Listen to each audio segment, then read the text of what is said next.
When Hurricanes Katrina and Rita happened, I was one of 3 full-time faculty members working at the LSU AgCenter.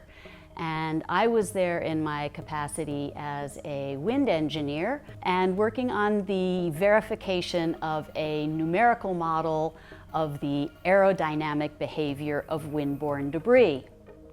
Well, after Hurricane Katrina, you can imagine that things got very busy at the Hurricane Center. And as a wind engineer, I did post-hurricane damage surveys of wind damage, both along the Mississippi coast and in various locations in Louisiana, and looking at the tall buildings in New Orleans, and at the debris damage, how the gravel blew off the roofs and went through the windows and damaged some of the tall buildings.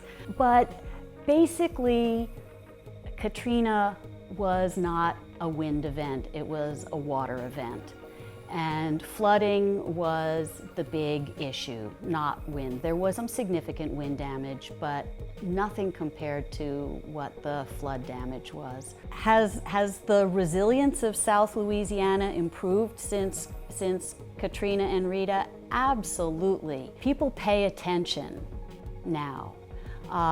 People don't take levees and flood walls for granted anymore. People recognize that the force of water is extraordinarily powerful, and that has to be acknowledged. And the attitude in New Orleans before Hurricane Katrina was, oh, well, yeah, it's a problem, but it's not my problem. I don't think it's my problem. I don't think it's going to be a problem for me. But there isn't anyone in South Louisiana who wasn't affected by Hurricane Katrina or Hurricane Rita or both.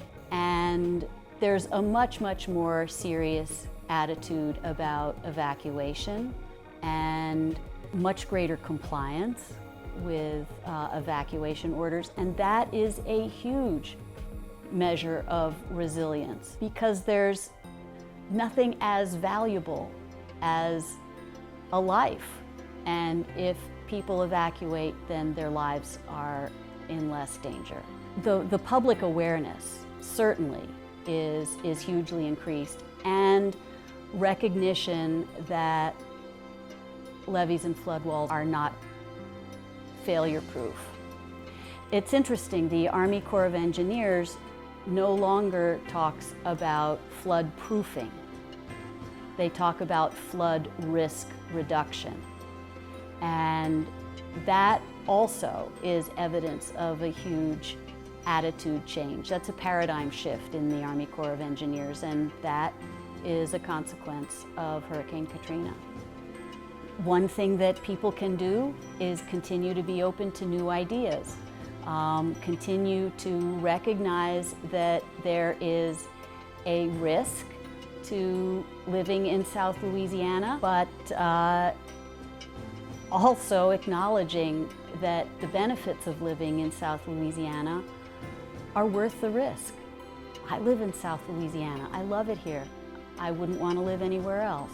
And that's why, for me, working towards resilience is not just the physical infrastructure, it's not just the house, but it's the culture and the way of life that is supported by the community of houses, of people living in the houses, the people living in a neighborhood. If we can make a neighborhood stronger because the houses are more resistant to flooding, then the community is stronger and everybody benefits.